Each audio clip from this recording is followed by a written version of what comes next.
Hi, I'm Dan, and welcome to Invest Rent to Own, where you can learn about how to use rent to own strategies to maximize your profits and investments. So this one is what is rent to own? A little introduction on myself before we get into it, though. Like I said, I'm Dan Schmidt, and I've been a real estate investor for 20 years, and I've been doing all sorts of strategies. I started out flipping, did some buy and hold, multifamily, and where I've found the best success is in rent to own. That's what I'd love to teach you about today. Whether you're just getting started in real estate investing or you're a seasoned pro, it's a tool that you'll want in your tool bag for sure. Allowed my wife to retire at age 34 and then me to retire later on at age 43. In 2001, I started real estate by flipping. I made some money at it, but I also lost some money. Worst of all, though, I could only do a couple deals at a time. Initially, it was only one. I was limited by money, I was limited by my time, and I was limited by the number of crews. And that continues on today, that I'm limited by time, money, and crews on the number of flips that I can do at a given time and complete it within a given year. It's just much more time consuming to flip. From flipping, I moved on to buy and hold strategy. Even within the first year, I had bought 10 houses to do buy and hold on, but I just wasn't making the kind of passive income that I felt like I wanted to make it life-changing. So that was really what I was going for, and so I knew that I needed to do something better. From there, a friend convinced me to go do a multifamily boot camp, and so I learned about multifamily. I bought a 24 unit, rehabbing it, doing the best I could, but again, it fell short. In fact, doing a bigger deal like that was almost sank the entire ship and got me out of the real estate investing game. That's when I found a rent to own. And so it was a 2007 timeframe that I started it, and it only took from that point 2 years to become a millionaire, which happened for us when I was age 32, and then eventually I've now retired, age 43. This last year, just using strictly rent-to-own strategies, buying over 30 homes this year, it generated $1.5 million to our bottom line. On the net worth side, and over 100,000 just this year alone in passive income. We've got a portfolio of over 500,000 in passive income, so it's definitely something that you want to add to your tool bag. So let's get into it. What is rent to own all about? Got some slides. What is rent to own? There are two legal ways to do it. They are known as a contract for deed, otherwise known as a land contract. There's also a lease with option to purchase. Those are the two ways to do it. I'll go in those a little bit more detail.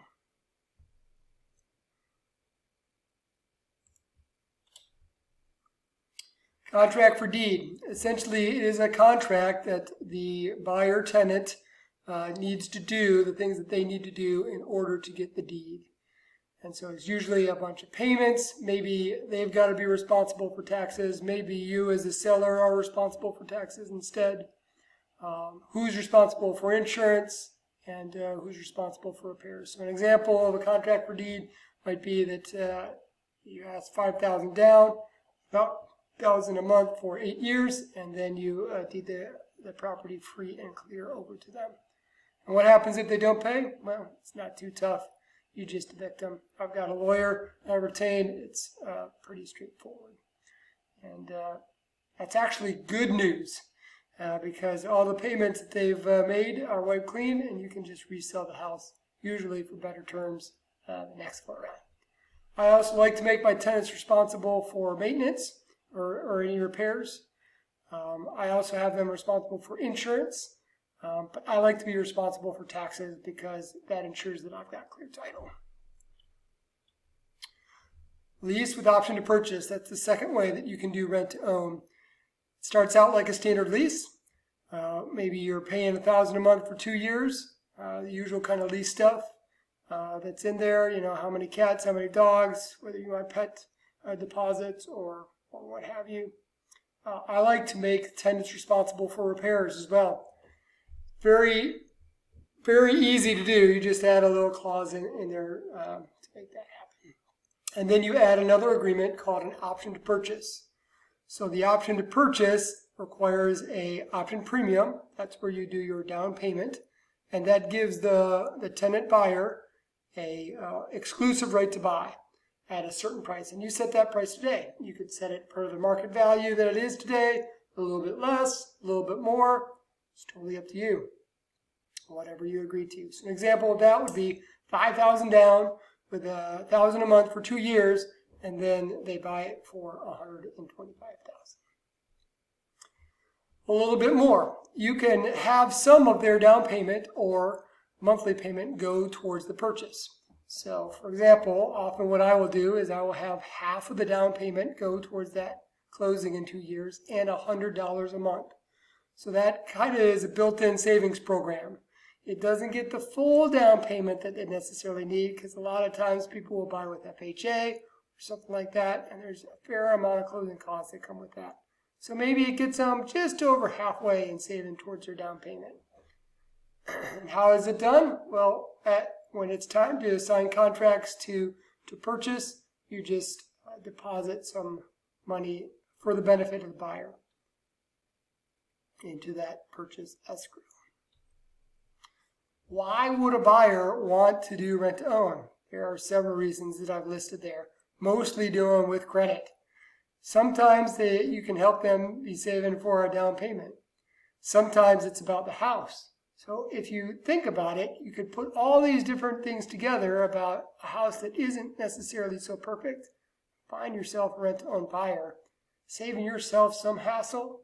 Where they're fixing up the house, you're making more money. You can see where it's going. It's awesome. It's amazing. Why should you, as an owner, do rent to own? Coming up, I've got a little comparison, rent versus rent to own, but ultimately you make more money. The leases are longer, which means it's less turnover. That equals more money, less hassles. If you make it so that there are no repairs required by you, just by the tenant. And that ultimately means that you can manage more deals. So I do not live in the state that I buy property in. I've got over 100 properties, and I am able to manage them on my own from afar using this strategy. Is that not awesome? All right, well, a comparison here. Let's compare what it looks like for rent versus rent to own. And so what you have here is, on a normal rent situation, you'd collect a deposit. In a rent to own, I don't like to collect deposits because I don't want to be able to keep all the money. I don't want them to say, oh, you owe me something. So I make it all down payment. You're typically asking something larger as a result, which is to your benefit. You can typically ask for more than the market rent. And so that's evidence there. I've got normally a market rent would be $1,000. You're asking $1,100. Vacancy. I've heard a lot that you should have a vacancy planning factor, and I agree that if you're just doing normal rentals that you should have that. But if you're doing a multi-year lease with a purchase at the end, you do not need the plan for vacancy. Ching for you as well. Taxes, I do exactly the same. I like to be responsible for taxes, make sure that they're getting paid and I get clear title to the property the entire time and never have to worry about it. Insurance-wise, sometimes I'm still responsible for insurance. Like if I'm carrying a loan on the property and I'm doing a rent-to-own on it, I will still do insurance. But several other properties I don't pay any insurance on them whatsoever. Might sound risky, but honestly, I'm buying them for such little dollar figures that it doesn't make sense to carry insurance on them whatsoever. I'm typically paid out in 3 years of what I would have invested in the property, and so I figure that's worth the risk. Repairs, I said multiple times, I make the tenants responsible for repairs. And management-wise, again, I don't have a manager check on it at all, or for 10% just doesn't seem like it's worth it if all they're doing is collecting the checks, which I can do very easily. So a comparison there. Wow, year one, you would normally collect $9,300 in a year, but instead $17,000 on this same house. It's almost $8,000 more in just that year alone, and the additional year is about $5,000 more. That's, oh my gosh, right? 60% or 80 to 85% higher. Can you see why this is a game changer? Okay, let's move on. So how do I do it? Well, I offer two programs. An 8-year, no credit needed. I'll typically do this for houses that I can buy for less than $50,000.